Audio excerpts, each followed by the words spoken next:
I want to preface this video by apologizing for the sad state of my desk.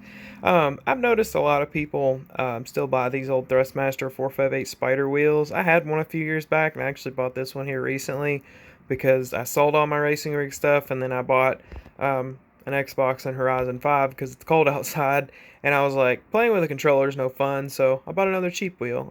These have actually gone up. They used to be $100, but now they're like 130. They're not bad wheels. They are, of course, not force feedback, but honestly, for the money, I think they really add a lot. Like they're a lot of fun. Like if you don't have, $200, $300 to drop on, a force feedback wheel from Logitech, and I had a 920 and I really enjoyed it, but like these are really really fun. Like I don't know how else to explain it. Like they're not super duper immersive, but you don't have to fool with force feedback settings, all that. Unfortunately, of course, they only have a gas and brake. I know you can add like the T3PA pedal set, but you can't add the THA shifter from what I understand. This, has paddle shifters, which is fun, but at the same time, not every car has paddle shifters, obviously, and you kind of, leaves you wanting something more. So, I'm not the first person to do this, but it is something that I wanted to show to you guys. I picked up a joystick for like an arcade cabinet, like the 1-up things that they sell at Walmart on Amazon. I only paid $16 for this thing. I bought that. The shift knob I already had already, and I bought this little piece of it's like a foot-long piece of trailer wire.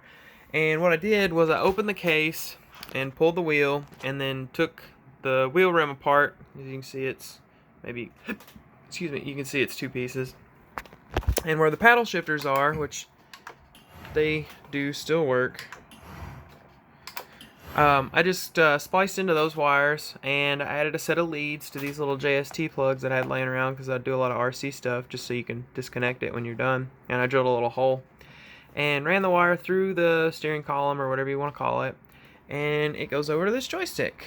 And this is actually a 2, 4, 6, 8-way compatible joystick. It's got 4 of these little micro switches in it, which you don't need these two. You can make an e-brake with this, or anything you want. Basically, because it just closes the circuit. I may try, since I have 2 extras now, because I don't need them in this, to make my own shifter. It was just the fact that I wasn't sure how to go about making it at first. So I got the shifter. Soldered on, and I apologize, I don't have it in a box yet. I don't have a fancy. I just wanted to test it.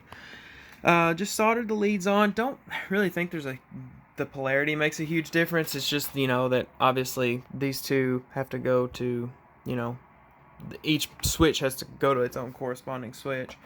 And then the only other thing I did, aside from adding that shift knob there, was I used an RC spring inside the joystick itself, because the factory spring, obviously it's meant to be a joystick operated with your fingertips, so you don't want it to be super duper stiff. But I made it a little bit stiffer for a little bit more tactile feel. It's not perfect, but for $20, or so, it's a lot of fun. Oh, it's nighttime now. But anyway, obviously, second, third, fourth, fifth. I think there's like a 10-speed in this, and then the paddle shifters still work as well. So it just gives you an extra option. I know I think the TH8A won't work with this wheel, and it just gives you a little bit more fun. I enjoy it. I'm really glad that I did it because it just gives you that extra dimension of somewhat realism. I mean, these Thrustmaster wheels aren't exactly the most immersive thing in the world, but they're light years ahead of a controller. But anyway, I just wanted to share that with you guys. So if you need any more information on it, I got it from Amazon. I'd be happy to comment or something. I can send you the link. Anyway, I just wanted to show you guys that. Thanks, bye.